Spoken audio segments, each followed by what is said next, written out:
What's up, Buttercup? I'm Pam Barnes, marketing expert. And I'm Hannah Cox, business strategist, And this is the Go Getter Gals podcast, where everyday gals grow together and you'll find resources to help you grow personally and professionally. Hey, today I am talking with Noor Rana. She's a business strategist just like me. We actually worked together under the same company as a business coach for over 4 years. And so now I've brought her on the podcast to talk a little bit about her publicly launching her coaching business. How are you doing? How are you feeling? I'm doing well. As we were talking right before we started recording, it's always a good excuse to just to talk to you. So for me, it's like, yep, I get to talk to Hannah and we get to dissect our experience and how we're doing today and where we are in our professional life. Yeah, I'm excited to talk to you. And I want people to really get a good image of who you are and what you're working on because I know that we're friends and I always value the insight that you give me and I live by some of the advice that you've given me. So I know that you speak really valuable words and I want people to hear them. So we'll start off a little bit lighter and I'll ask you to just for the listeners, define yourself in 3 words. Who are you? Do you mean this professionally or just overall who I am? I would say overall. If someone walked up to you on the street and they needed to know who you are in 3 words, Mhm. what would you tell them? The first word is actually a word I hated for the longest time in my life. And I think just now I've started to embrace it. And I think you know what the word is. It's curious. I've hated it for so long because I always felt like being curious meant being nosy. And I'm like, Mm. wait a minute, I'm not a nosy person. I'm very respectful of boundaries. So I think I hated that for the longest time because it was just a consistent word that everyone would describe me in, elementary, middle, especially high school. Everyone was like, Noor, the curiosity killed the cat. And literally everyone would say, stop asking so many questions. And whereas for me, the questions just came from a very genuine place because I don't like assuming. Now I'm overly describing, but um, during our last work together, our last job that we had together, I felt like that was the first time I embraced it because I realized how much it helped me. And I think it was the first time where I was appreciated for that quality. So I think because that was the first time I was appreciated for that quality and why I got the job, it's insane. Like I only got that job because of that trait. I don't know. I know that's what they've told me when they hired me was like that was the reason why it was like, yep. And I think my past jobs changed my relationship with curiosity. And now I embrace it and I use it to define me. So curiosity. And I think the other 2 words would be caring because I genuinely care to get to know people, like to see them for who they are, hear them for their perspective and not assume. And I would say the third word would be I don't know, I'm blanking. Okay, curiosity, caring. Um, I guess it's not a word, it's a phrase. I'm just committed to do things as best as I can, whatever I don't know what word that would be, right? Like I'm just Yeah, committed to I think like, committed is fine. right? Curious, Yeah. committed, and caring. The 3 C's of Noor. Oh my God, I didn't realize that. There are the 3 C's. Yep, exactly. I love that, and I feel like that is really accurate. I know that I'm a very curious person, and I think that that is such an important trait to have when you are someone who has places to be. When you're an ambitious person, or if you are a caring person, if you care about the people in your life, you have things that you want to achieve, learning through curiosity, helping other people through curiosity, because when you vocalize those questions, there's just something really powerful about saying stuff out loud. And when you ask people questions in a way that they've never thought of it and they answer those questions, like you're turning on light bulbs. You're helping people. So I agree. I do believe you're a curious person in the same way that I am, and you are definitely a caring person. And you're definitely committed. I feel like committed, ambitious, you have the best interest at heart, integrity. You have integrity. That's the word I was looking for. And I just think that yeah, committed is a very roundabout way to talk about how you are ambitious, you have integrity, and you know, don't just give up on things, which is great. I'm so glad you made that comment about curiosity earlier as well, because I feel like the first time I felt like you and I, or maybe my mind felt, maybe it was my subconscious, I don't know. The first time I feel like Hannah and I can be really good friends. And I think it was year one of me working at that company. And I think it was like a mentorship session because you started at the company before I did. So you were my mentor actually at that point. And we did our mentor thing because I think we would block like what 30 minutes an hour, I don't know. So after we had finished, the expectations of what we had to do, we were just talking, and you just asked me a question that no one ever asked before, literally. I won't talk about what the question was because it was something personal but so kind, and I was like, wait a minute, no one's ever asked me that before, and I felt so seen in that moment by you, Hannah, in a way I don't think I'd ever felt seen before, because I'm like, oh, she gets it because of the question you asked. So to me, curiosity is like the foundation of relationship building, like genuine relationship building, and you have to be curious about each other's experience. Because imagine, and I feel like even for our friendship, I would say, because there was just so much curiosity and we both ask each other questions, like our phone calls are like, okay, like maybe one day I'm talking for 2 hours and you're listening, and the next day I'm like, okay, no, Hannah, I that was me last time, this is you this time. Like Yeah, we do have to take turns when we we take turns, and then in a way we're coaching each other as well, just because that's so ingrained in our DNA, RNA, whatever inside parts of us are at this point. So yeah, I felt like that was the reason our friendship definitely deepened, or early on, or maybe a part of my brain was like, wait a minute, like I can see Yeah. being friends with this person for a very long time. And it's been what, like 4 years, 5 years? Oh Yeah, it's my been god, 5 years. close to half a decade or a half a decade. That's insane. Yeah. Oh my gosh. You're right. And that it's amazing. I will always be thankful to the job that we worked together Mhm. at, Yeah. for a few things, for what it taught me, for the experience it gave me working with all of the different levels of entrepreneurs that we Mhm. both coached and worked with, and the relationships that I built. And not just friendships, but even like the networking relationships. Because, there are some of the other girls that also were coaches with us who have moved on to other things. Staying in connection with them has helped me grow as a business Mhm. owner. And also, I just enjoy, like, I'll always have these relationships with you girls, and that's, something that I believe in so much that, I joined and started being a member Mhm. of leadership for Yeah. the women's networking group here locally. Yeah. So I think that I'll always be grateful for that job, if for nothing else, just like meeting you and all of the other wonderful girls that I built a relationship with. So, but yeah. Okay. So that being said, we've established that we have a really good relationship, and I think that people have a little bit of a peek into who you are as a person. And I did mention that this year is the year that you're going to publicly launch your coaching business. Yeah. And it's been a long time coming. I want to know, what does it feel like trying to make that transition from I coach successful entrepreneurs to I'm going to be a successful entrepreneur? It's it's I don't want to say it's hard, because anything and everything in life is hard, right? It's Mhm. tough, it's hard, it's confusing, all those words. We will see them over and over and over in our life. They'll feel a bit different, but more or less they'll still be the same words. Mhm.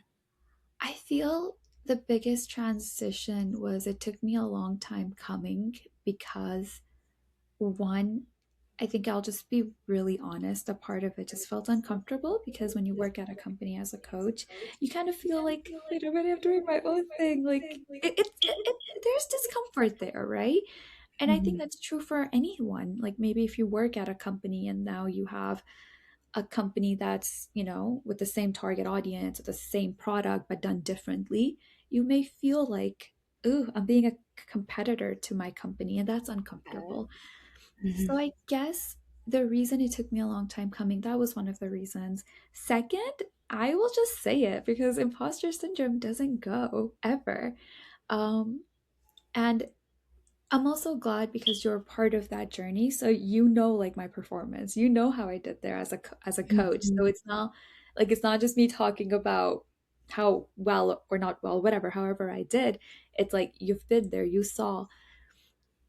And I think imposter syndrome just doesn't leave because you're like, wait a minute, like I have to get my own clients. Like, would someone sign up with me?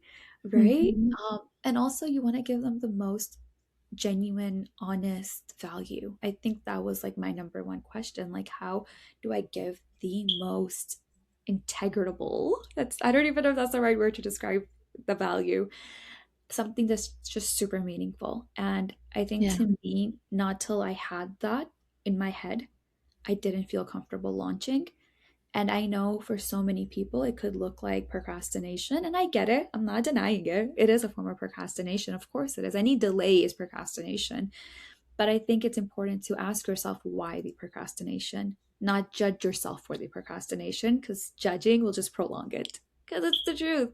Every time we judge Right. things, we just prolong it. We don't resolve it. Whereas if you're constantly questioning, like, okay, why am I doing this? You can probably get to a point where you can just get to the bullseye and like, you know, work with whatever that, obstacle is because you've identified it. And now chances are you can close that prolonged gap. You can close that gap and get closer. So I think for the longest time, and also I didn't want to come from a place of desperation. I didn't want to launch from that. I've had, when I was younger, as we've all been, we've all worked from desperation because when you're kids and everyone is stressing you out about the world, it's like Mhm. education this, go do this, go in this thing, go in that thing, go and like attack someone with 10 gazillion, messages or emails or whatever. Like I feel like the world we live in, especially when we're younger, we don't no one's teaching us to work from a space of abundance or what that looks like.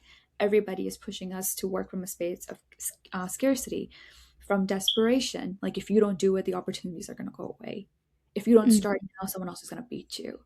Like it's like the worst place to do things from.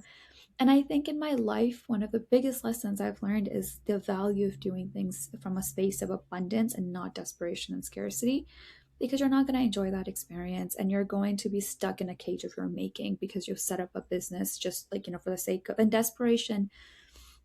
And here's another thing about scarcity and desperation is people around you may not trust you anymore because they're like, I don't know if this person's working from values. And is that your fault? No, because you're scared. Desperation and Yeah. scarcity comes from fear. But however, other people, they can sniff that very quickly. So it's such a long-winded way of saying there were a few reasons, right? Number one being I was just uncomfortable being a competitor. And I really wanted to ask myself, like, what value do I bring through my own coaching practice? That's a different set of value that company is bringing, right? And I had to Mhm. have, like, what is that differentiation between what I'm doing and what they're doing? And to be honest, I feel like there's huge because I'm very targeted towards my target audience. Like, I know who they are and I know why I want to work with them. And it's not the same target audience I feel like they're, targeting. And second is I just wanted my, coaching business practice to come from a place of abundance and genuine value and not from a place of lack and fear. And also I needed something to identify my metrics as well, right? Because I didn't want to set up a business where my only metric is how many clients I bring in. That's so sad. That Yeah. can't be my only metric. I wanted to set up a business where even if I'm not bringing clients in, I'm just super excited to build it. And because of that, thought and I realized, and I'm planning on launching in March 2026. Don't know the exact date, but that is like the month I'm launching officially. And I realized as much as I ran away from it is like a few things I really enjoy. And you know this as well. I love writing. I Yeah. really enjoy writing. And you're very good at writing. I've seen your copywriting. It's amazing. I've used some of your copywriting with your permission. I was like, take it because I wasn't even launching at that time. And I wrote this like 10 months ago, like literally almost a year ago. And I'm like, Hannah, I'm not using it. Just take it. Yeah, I was like, "I will. I'm not even gonna argue with you because this is the best copywriting.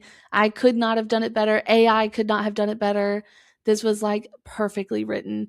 And I have since then, it has been a while. I have added, changed, and Mhm. tweaked, but there's like one section of your copywriting that you did Yeah. that is like literally in my like FAQs on my website because it is just perfectly written about the same experience that I have because we have Mhm. the same experience. And it was like, I think the question is like, why or what is your background or what is your experience working with entrepreneurs? Mhm. And the way that you wrote it out, I was like, yeah, she's right. I have worked with people, executives at Yeah. Fortune 100 companies and, you know, Forbes, what, Mhm. 50 under 50. And like, I think that, yeah, your copywriting is amazing. And I think we've talked about your business a lot over the last You, year oh my as you've God, been yes. developing it. You are one of And the people I wanted to say this on record who's been so consistent in pushing me in like when I'm being, imposter syndrome or whatever. You're like, Noor, Noor, Noor. Like you've been one of the loudest voices cheering me to have my own coaching practice. Oh, you should. You're doing a disservice by not. Like, you have such a great talent. And I know at the beginning of this episode, you were like, oh, Hannah, you were my mentor. And yeah, I did do some mentoring, but you've mentored me just as much. Like, I've learned just as much about how to be the coach I am today from you as you have from me. And by not going out there, I know who your target audience is. Mhm. By not going out there to that target audience and giving them the coaching that you provide, like they're suffering. They're worse off because you're not on the phone with them.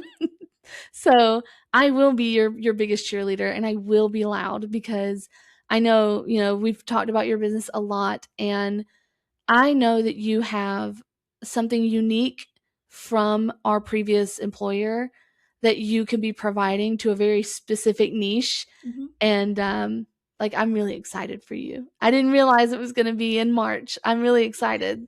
I knew it was this year, but Yeah. that's news. So I'm excited for you. I decided that literally like a few days ago. So that's why, because we didn't get a chance to get on the phone. I know we talked last week.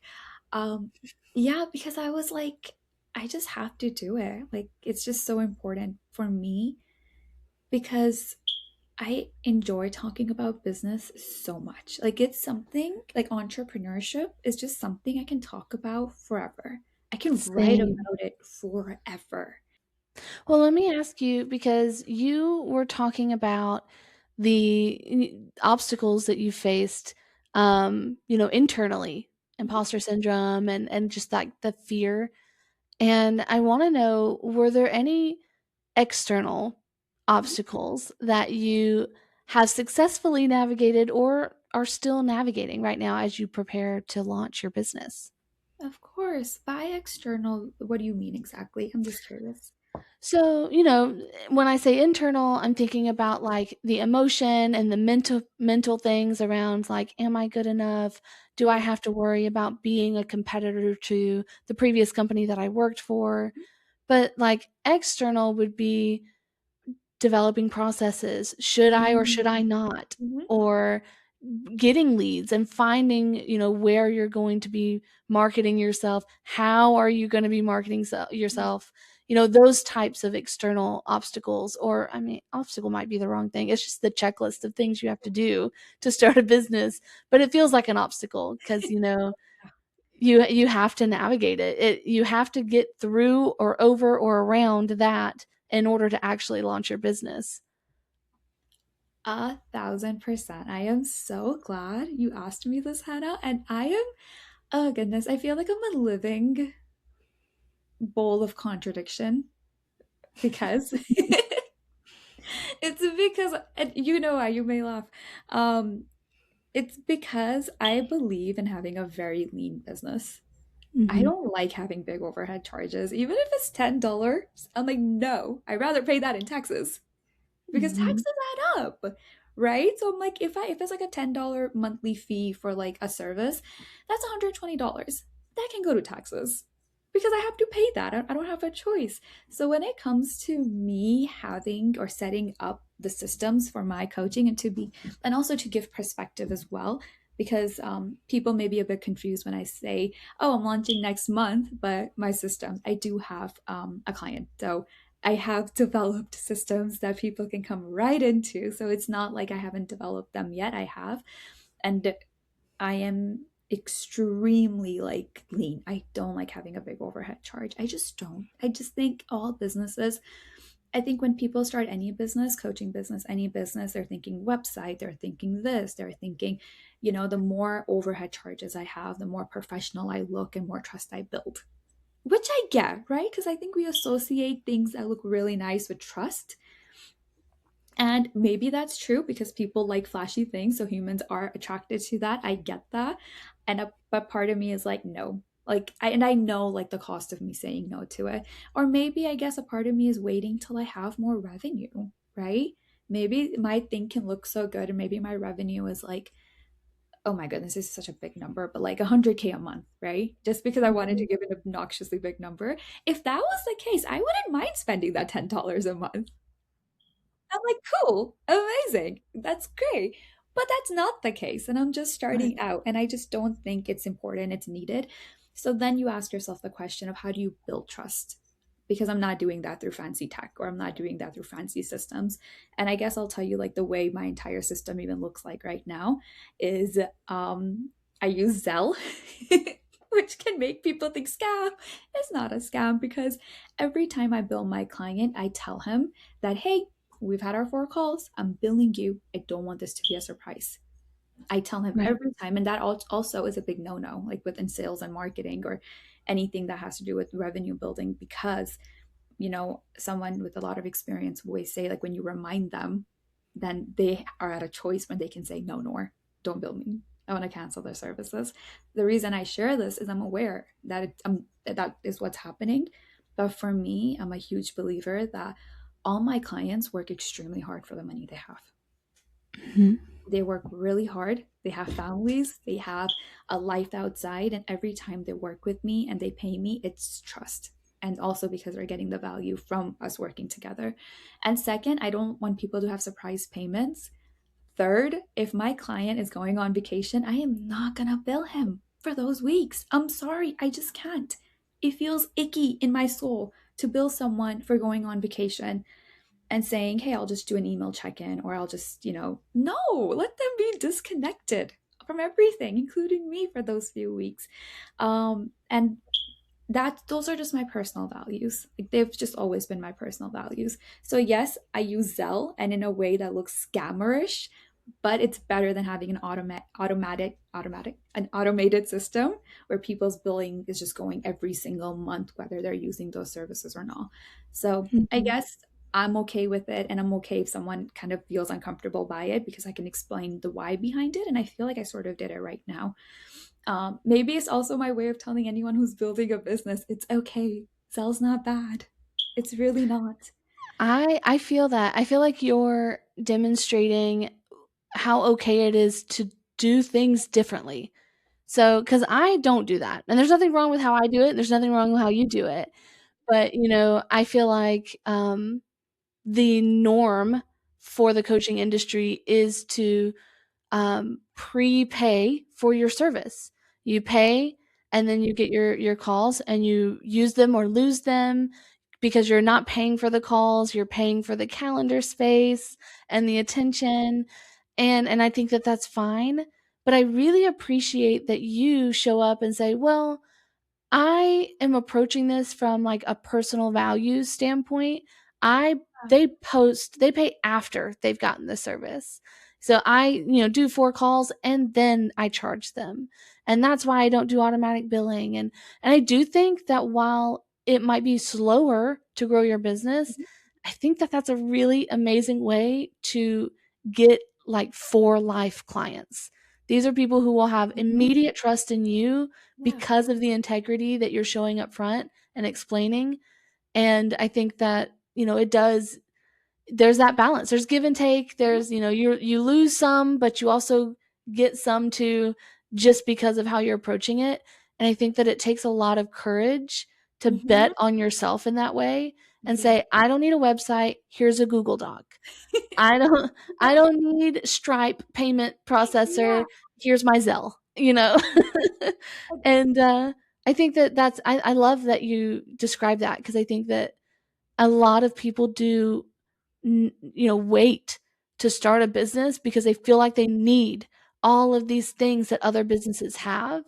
And a lot of those businesses develop things after they make money. And really, to be an entrepreneur, you just have to make your own money. So go make money, and then you can build it and make it pretty. So I love that you shared that, and sharing that point of view so that people can see that there is no one way to be Mm-mm. a business owner. No, especially coach. And quick correction, I do charge before. So, for example, when I sign a client, they're paying before, but I don't charge them again till those calls are taken. Gotcha. Okay. Yeah, yeah. But still, no automatic billing, Yeah. And so they I think know when that it's hitting their bank. They know, like the last call, hey, you're gonna get this request. And I know it breaks a rule in marketing and sales, but I'm like, I have to work from a place of utmost integrity for me. And that's more important to me than to just have someone's money in my bank. yeah. Well, see, and I think that's great because I do like our previous company did. I have an automated billing system, and I do let people know, "Hey, you're paying for my spot on the calendar," because I have 2 young children, and I only have a finite amount of time while they're in daycare, and they're in part-time daycare. So I only have, like, this many hours a week, and if you want a spot, then you're paying for that spot, and then I hope we can call, and I do always I do reschedule people. I do like go above and beyond. But if they don't show up and I have done everything I can, all right, I'll talk to you next week. But I'm not pushing your billing because I spent a bunch of time trying to connect with you. And so yeah, and I don't think that just for the listeners, I think both of those are equally fine. So I think that that's great. And I guess because I do want to I want to ask so much more. But I have a couple more questions I definitely feel like would be really beneficial to people listening. Yeah. And one of those would be, you did mention that you've been sitting on this Hmm. transition from our previous company to owning Yeah. your own business for almost a year, if not a year at this point. And so what advice do you have for people who want to start a business? They want to be an entrepreneur, but maybe they think that their window is closing Mm. or has already closed and it's just too late now. Yeah. Well, before I answer that question, I quickly wanted to close the loop on the past one just because I had something to say and I have to say it now Oh, or else I sorry. won't be. Oh, don't be. I'm glad you asked me this because then I can easily transition here. So, no, you're good. I did want to say really quickly was maybe right now I have to be honest. Maybe right now I can be that generous with my time and billing is because I don't have a lot of clients right now. Mhm. Maybe in the future, if I have 10, 20 clients, I will have to charge you for that week because now that time is coming in the way of someone else's time because it's immediately, and that's, I think that part a part of me is just not okay with, right? Because if you said, hey no, I have this time and I want to stick with it, and there's another client who's always consistent and you're not as consistent and it's taking away that slot from someone else, I will have to charge you naturally. So I also want to kind of acknowledge that you have more clients than I do. Oh, You have to respect, you have to, because the thing is, not for long. When they hear Noor's ready. no, you're saying that, Hannah, because Hannah, you're my coach. Like Oh. literally, you are my coach. It's like, because the thing is, the reason I say you're my coach is because our conversations, we help each other, but it doesn't come across in the sense of let me help you or save you. It's just because you're there and you're curious and you ask questions, and there's just so much trust. And I'm like, that is exactly who a coach is and what a good friend is. And honestly, I feel like we're really good at building relationships because that's what we were paid to do. So it's Yeah. insane that all the new relationships we make in our life, I'm like, oh wow, why is this flowing so much easier? I'm like, wait a minute, I was paid to do this. That's why. Um, and we become better for each other as friends and anything, yada yada yada. But yeah, I think I'm gonna just quickly close that. It's like you have more clients, right? You have way more clients than I do.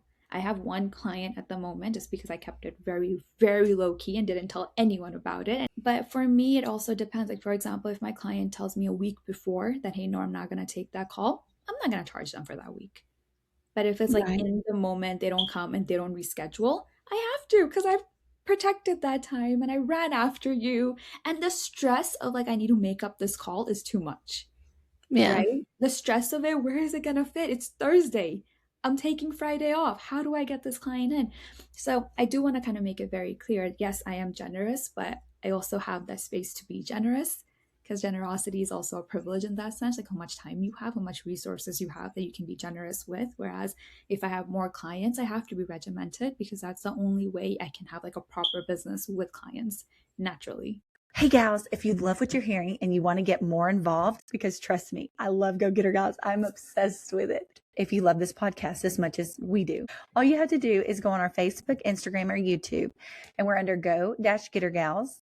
We are going to have all of our episodes on the podcast link on our website at go-gettergals.com. Thank you for allowing me to interrupt for just a second. We look forward to continuing to help you grow. Without further ado, here's the Go Getter Gals podcast. And the other question was like, what advice I would give to people who are, thinking about starting, but they're not starting.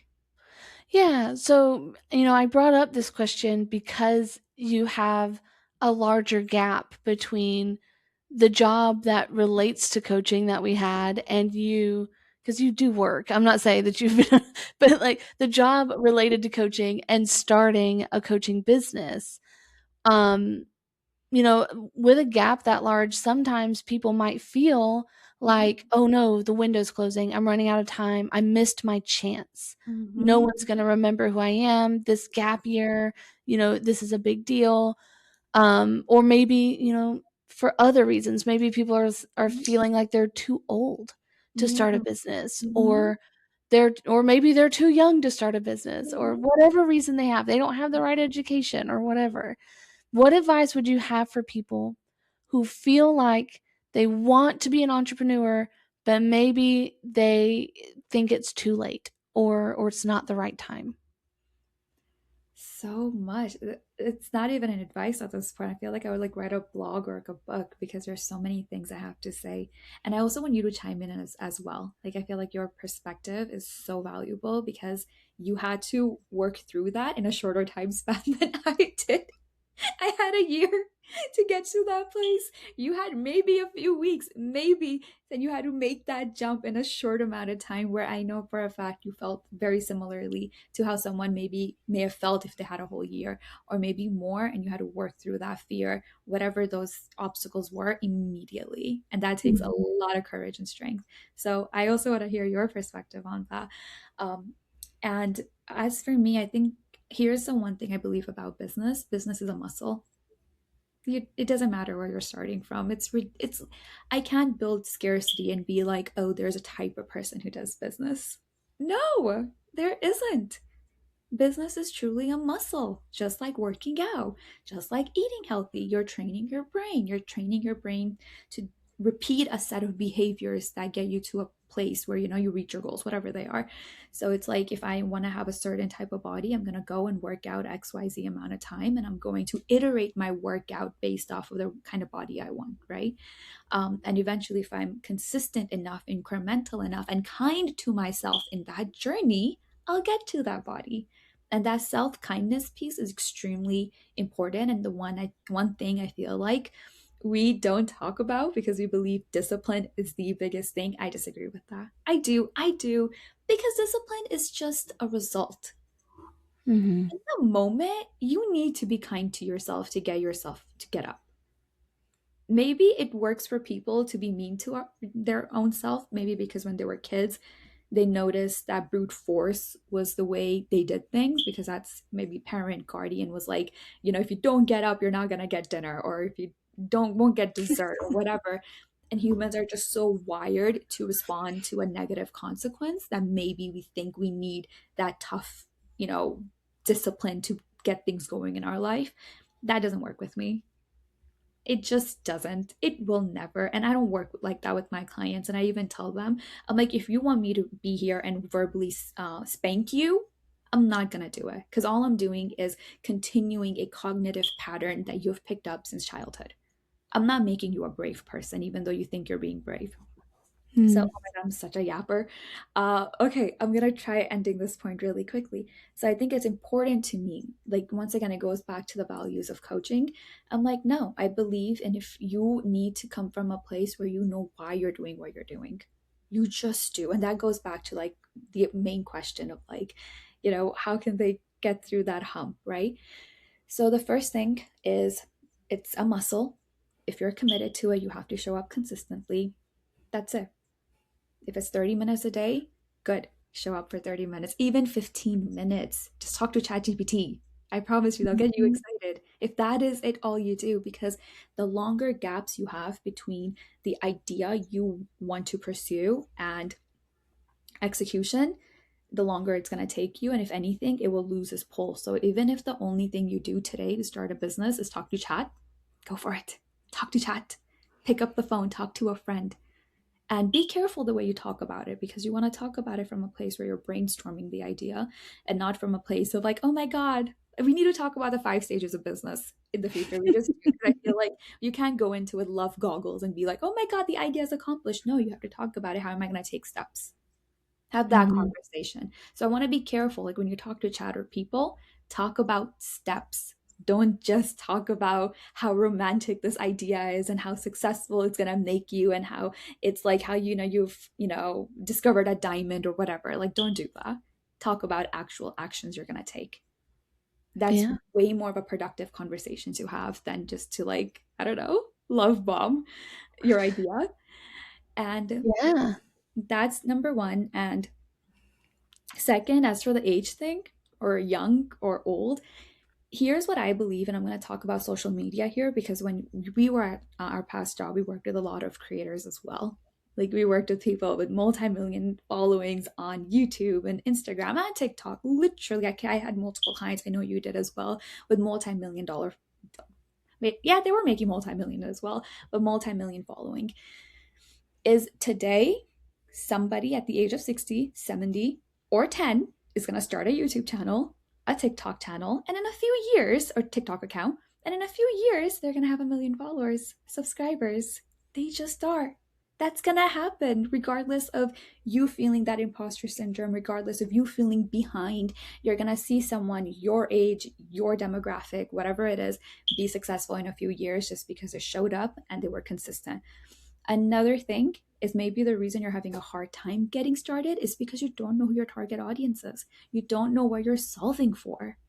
You just want a business for the sake of having a business. That's how businesses fail, because you just want to have a business. It's good to have that curiosity, but once you name that initial curiosity, you have to make it intentional, right? Because if you don't make it intentional, you just start any business, you won't know what you're doing. That the fuel is going to weaken, because you have a business here. I have a website, I have a business, whatever. But you have to ask yourself, like, having a business is about creating change, right? That's all it is. If you don't know the exact change and value, or exact change you're creating, or the exact value you're providing, your business isn't going to grow, and you're going to have a hard time showing up, because the value that you bring should excite you.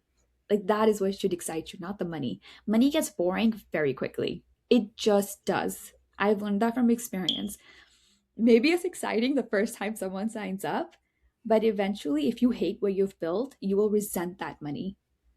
You just will, naturally, because that money basically is the cost of being in a cage that you have a hard time breaking out of. So that cage is just this gold cage at this point, but you're still trapped. So I think it's extremely important to be very clear and be very genuine. Like, why is this business idea exciting? Is it just for the sake of having a business and calling myself a business owner? And that takes a lot of courage to accept and admit to yourself. And there's nothing wrong with being at that stage. I feel like all of us, every entrepreneur usually starts at that stage. But then you have to ask yourself and be objective, like, what problem do I want to solve?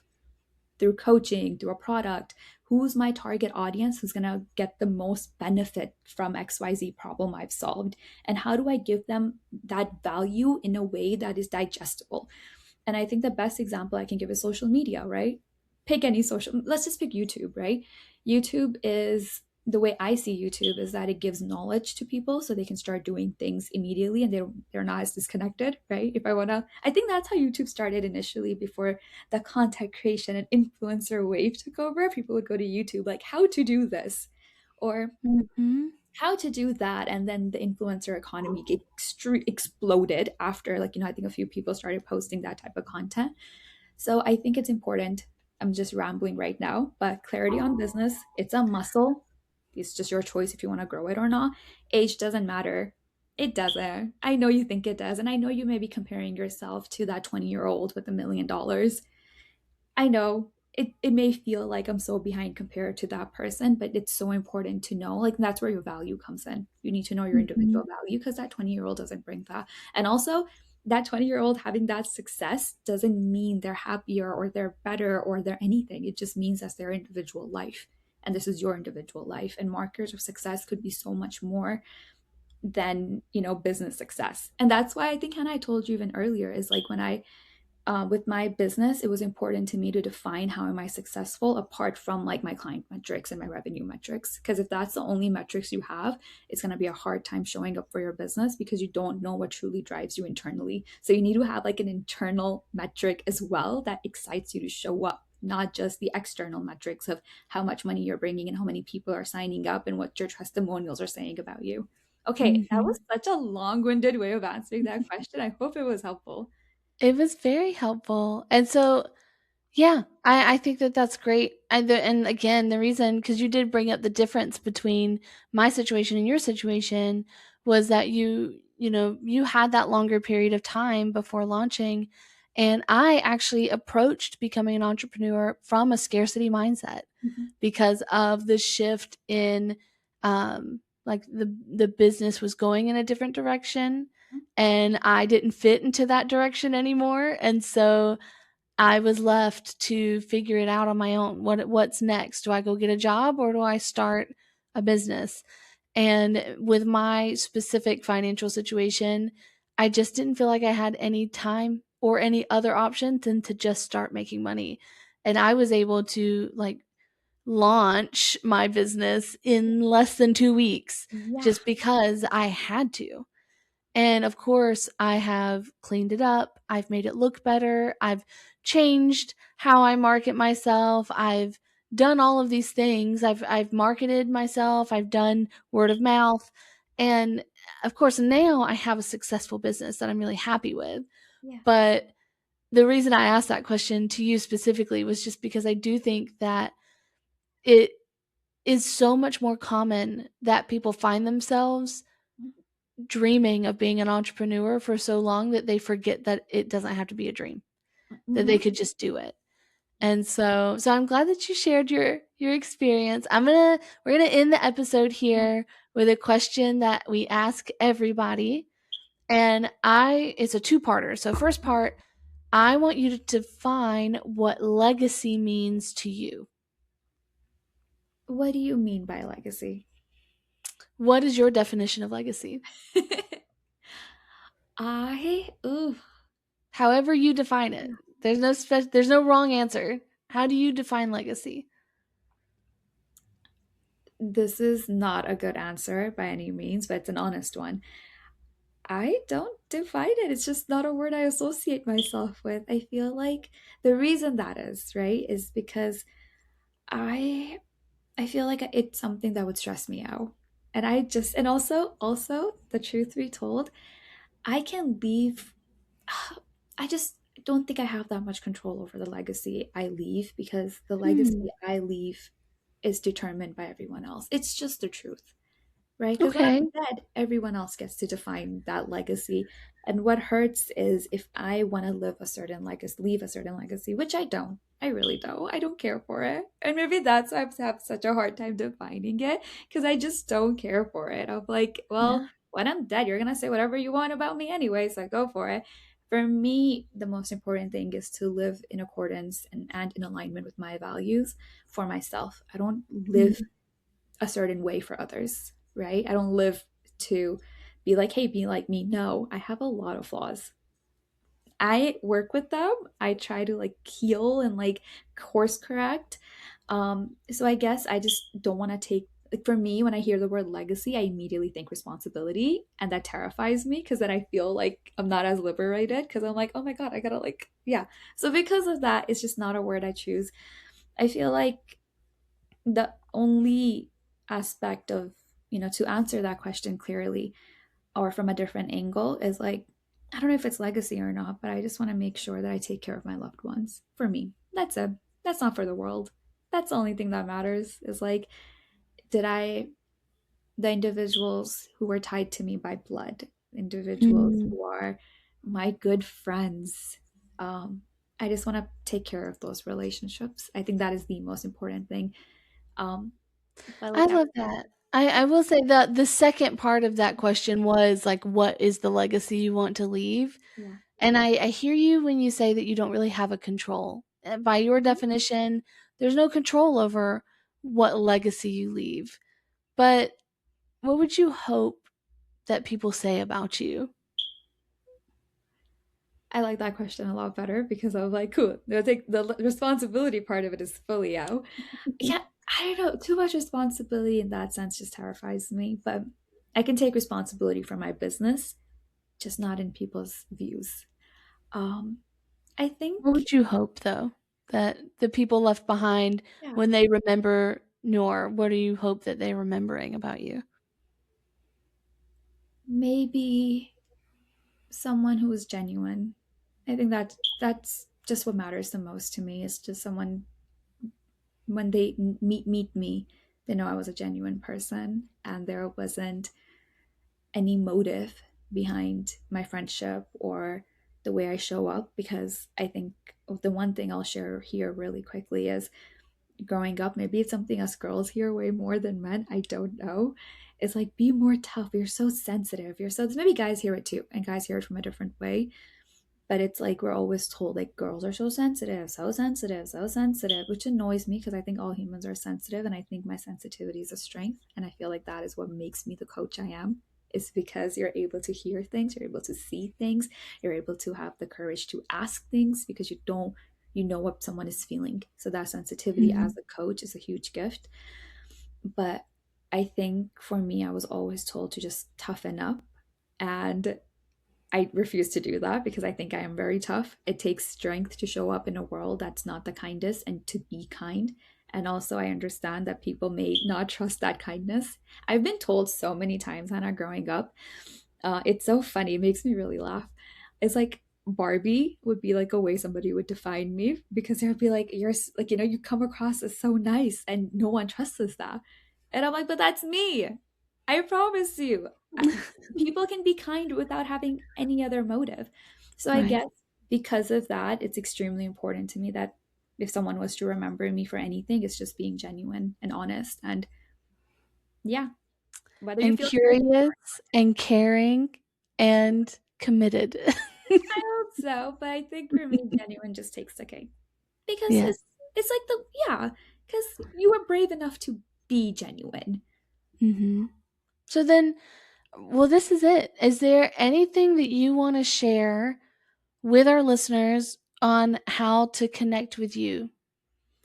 I will share my LinkedIn. I don't know when is this episode. Whenever it launches, you give me a deadline, and that will be my internal deadline for me to getting my LinkedIn done. So I think that's perfect for doing this, because I'm like, oh, cool, I gotta get this over to Hannah. I can get this done now. I love having those deadlines because then I'm like, okay, gotta get this done. I will share my LinkedIn, and on my Good. LinkedIn, and also my Notion page, because as y'all know, I'm keeping my overhead cost low because it's just not needed.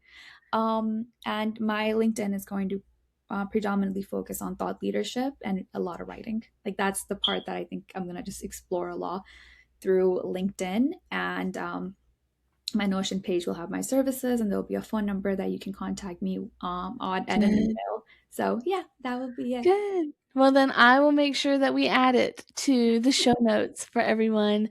Thank you so much for just taking some time to sit with me. I love you so much. We'll definitely probably keep talking after this is over. For another But few thank hours, you. maybe. Hey, gals. Thank you for listening to the Go Getter Gal podcast.